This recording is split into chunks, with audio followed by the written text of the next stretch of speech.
That was very interesting to me, and it went pretty much on the script that you gave us in the beginning. Were there things about it that surprised you, or what was your reaction to what was happening there? No, part of it was pretty predictable. I mean, when I asked her what her decision-making process was, she had no idea, which is the norm. But she got there, and after she thought about it a little more, and you have to give them time to get there, even if you have to go somewhere else to come back. I knew going into the thing, she had talked about the education for her boys and then her grandson, so I knew that part of it. What I didn't know, and what was the fertile ground that if we would have had time we would have followed up on, was the importance of her family and particularly her dad. Because when she got to the decision making, she started talking to the brothers, and they all got back to what would dad do.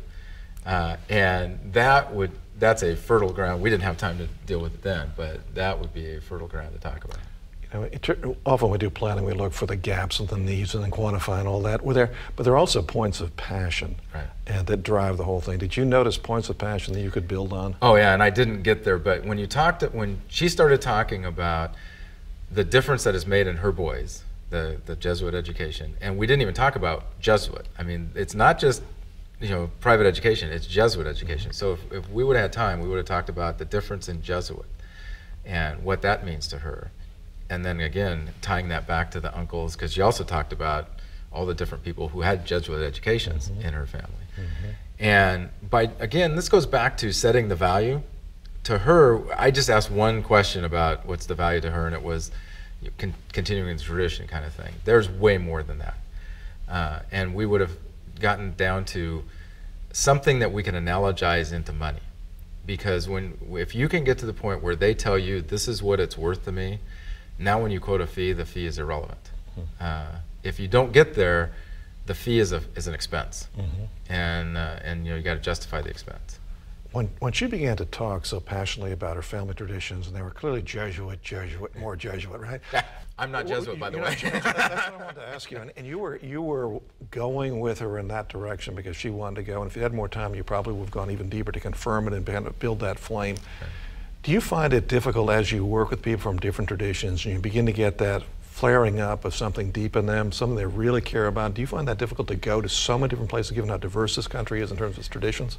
Generally speaking, no. I mean, because it's the same passions. I mean, there's something is spiritual or something, it's the same passions. I've had a couple of clients that were like, for me, way out there, and I just couldn't relate to them. But that's really the minor exception to the rule rather than the rule.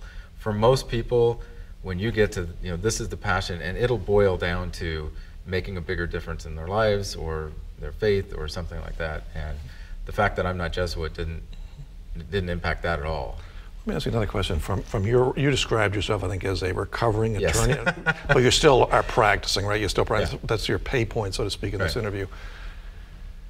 Do you think the legal world is changing where more people are going to be doing it the way you demonstrated? Are you still really, 20 years ahead of the profession? No, when we started, I was probably 20 years ahead of the profession.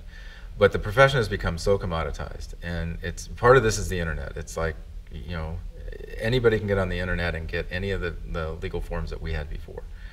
And initially, when I started my practice, we were the expert, and we were valued because we had information nobody else had. And that's not true anymore. I mean, if they want to get on, probably their 12-year-old has the same information because they can get on the internet and get it all. So it's gone from being the holder of the intellectual property to being the holder of how to apply the intellectual property based on the relationship. But the key for the long term here is become the relationship, not that I've got some tool that nobody else has, because everybody knows the tools we're all looking at the same tax code. There's not that silver bullet out there. And you see it even in the marketing for all the different financial services and stuff. Everybody's talking about planning based on the outcomes you want and stuff. Most aren't doing it. I mean, they sell it, but they don't do it. But in the legal profession, I think as much or more than any of the others, we had that corner of we've got knowledge nobody else has, and that's not true anymore. And so to build, you have to have a relationship that nobody else has. So they trust you to beyond just this little piece.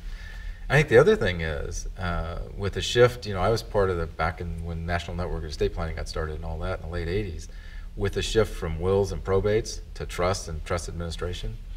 the economic models for a lot of the estate planning attorneys changed, because, I mean, they would do wills for basically nothing because the annuity was the probate. And you lose that probate business, and a lot of the trust administrations aren't as profitable as the probates were. So I think there's some economic drivers to this too. Thank you so much. It's extremely helpful. Thank you. Thanks for having me.